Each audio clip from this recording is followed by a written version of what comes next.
നിങ്ങളുടെ ലൈഫിൽ നിങ്ങൾ ഒരു പുതിയ കാര്യം ചെയ്യാൻ തീരുമാനിച്ചു. കുറച്ചു നാൾ കഴിഞ്ഞപ്പോൾ അത് ചെയ്യാനുള്ള ആ ഒരു മോട്ടിവേഷൻ പോയി. പിന്നീട് ആ കാര്യം ആലോചിക്കുമ്പോൾ അതിന് നിങ്ങൾ തോറ്റുപോയി എന്ന് നിങ്ങൾക്ക് തോന്നുന്നുണ്ടോ? എന്നാ അങ്ങനെ തോന്നാൻ കാരണം എന്താണെന്ന് നിങ്ങൾക്ക് അറിയോ? ഒന്നാമത്തെ കാര്യമാണ് നിങ്ങൾ ഒരുപാട് സംസാരിക്കുന്നത്.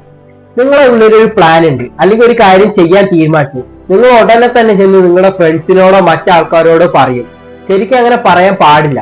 കാരണം എന്താണെന്നറിയോ? നിങ്ങൾ ഈ കാര്യം അവരോട് പറഞ്ഞാൽ അവരെന്താ നിങ്ങളോട് പറയാൻ പോണേ? ഒന്നെങ്കിൽ പറയും നിങ്ങളെ കൊണ്ട് ഇത് ചെയ്യാൻ പറ്റില്ല, അല്ലെങ്കിൽ പറയും എടാ ഇതിൽ ഇത്രയും പ്രശ്നങ്ങൾ ഉണ്ട് എന്ന്. അപ്പൊ നിങ്ങളുണ്ടല്ലോ ആ പ്രശ്നത്തിലേക്കാണ് ഫോക്കസ് ആകുക. മനസ്സിലായോ?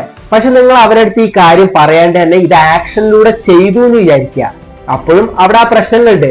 പക്ഷെ ആ പ്രശ്നങ്ങൾ നിങ്ങൾ ഫേസ് ചെയ്യും, എന്നിട്ട് ആ പ്രശ്നങ്ങളിൽ നിന്ന് പുറത്തേക്ക് വരും.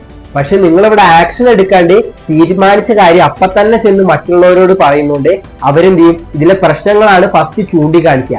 അപ്പൊ നിങ്ങൾ ഈ പ്രശ്നത്തിലേക്ക് ഫോക്കസ് ആവുന്നതുകൊണ്ട് തന്നെ നിങ്ങൾക്ക് ആക്ഷൻ പോലും മര്യാദയ്ക്ക് എടുക്കാൻ പറ്റില്ല. അപ്പൊ ഇനി മുതൽ ഒരു കാര്യം തീരുമാനിച്ച അല്ലെങ്കിൽ എന്തെങ്കിലും ചെയ്യാൻ തീരുമാനിച്ച അപ്പൊ തന്നെ മറ്റുള്ളവരുടെ അടുത്ത് പറയാണ്ടിരിക്കുക. രണ്ടാമത്തെ കാര്യമാണ് ഡിസിഷൻ. നമ്മൾ ഒരു ഡിസിഷൻ എടുത്തു, അതിന്റെ റിസൾട്ട് ഉടനെ തന്നെ വേണമെന്നാണ് നമ്മൾ വിചാരിക്കുക. പക്ഷെ അങ്ങനെ വിചാരിക്കരുത്. നമ്മൾ എന്തിനാണ് ഡിസിഷൻ എടുത്തത്? ചെറിയ കാര്യത്തിനാണോ വലിയ കാര്യത്തിനാണോ?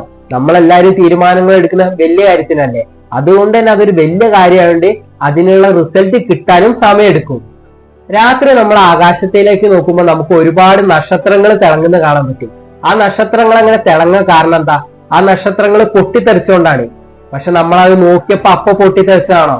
അല്ല, ഒരുപാട് വർഷങ്ങൾക്ക് മുമ്പ്, 1000, 2000, 3000 വർഷങ്ങൾക്ക് മുമ്പ് പൊട്ടിത്തെറിച്ചുകൊണ്ടാണ് നമുക്കിപ്പോ അത് കാണാൻ പറ്റുന്നത്. അതേപോലെയാണ് നമ്മുടെ ഡിസിഷൻസും തീരുമാനങ്ങള്. അതൊരു പൊട്ടിത്തെറിയാണ്. അത് നമ്മൾ എടുത്തു കഴിഞ്ഞാൽ അതിന്റെ റിസൾട്ട് നമുക്ക് ഇപ്പോഴൊന്നും ചിലപ്പോൾ കാണാൻ പറ്റിയെന്ന് വരില്ല. ചിലപ്പോൾ 1 മാസം കഴിഞ്ഞിട്ടോ 1 വർഷം കഴിഞ്ഞിട്ടോ അല്ലെങ്കിൽ 2 വർഷം കഴിഞ്ഞിട്ടായിരിക്കും അതിന്റെ റിസൾട്ട് നമുക്ക് കാണാൻ കഴിയുക. അതുകൊണ്ട് തന്നെ പറഞ്ഞത് നമ്മളെ കൊണ്ട് ഇപ്പൊ ചെയ്യാൻ പറ്റുന്ന തീരുമാനം എടുക്കുക എന്നുള്ളത് മാത്രമാണ്. മൂന്നാമത്തെ കാര്യമാണ് അഡാപ്റ്റിംഗ്. നമ്മളിപ്പോ ഒരു ഡിസിഷൻ എടുത്താൽ അതിനോട് അഡാപ്റ്റ് ചെയ്യാൻ പഠിക്കണം. ഇപ്പൊ നമ്മളൊരു ബുക്ക് വായിക്കാൻ തീരുമാനിച്ചു.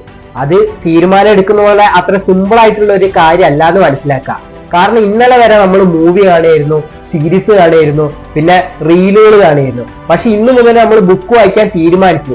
അപ്പൊ ആ തീരുമാനത്തോടെ ആദ്യം നമ്മൾ അഡാപ്റ്റ് ആവണം. നിങ്ങളൊരു ചെറിയ തീരുമാനം എടുക്കുന്നു, അതിനുവേണ്ടി ആക്ഷൻ എടുക്കുന്ന ഒരു ചെറിയ കാര്യമല്ല, അതൊരു വലിയ കാര്യമാണ്. കാരണം നമ്മൾ പുതിയൊരു കാര്യം നമ്മുടെ ലൈഫിലേക്ക് അഡാപ്റ്റ് ചെയ്യാണ്. അപ്പൊ നിങ്ങൾക്ക് ഈ 3 കാര്യങ്ങളും മനസ്സിലായി എന്ന് വിചാരിക്കുന്നു. നിങ്ങൾ ഇത്ര നേരം ഈ ടൈം സ്പെൻഡ് ചെയ്തിട്ട് ഈ വീഡിയോ കണ്ടതിന് ഒരുപാട് താങ്ക് യു. അപ്പൊ നമുക്ക് അടുത്ത വീഡിയോയിൽ കാണാം.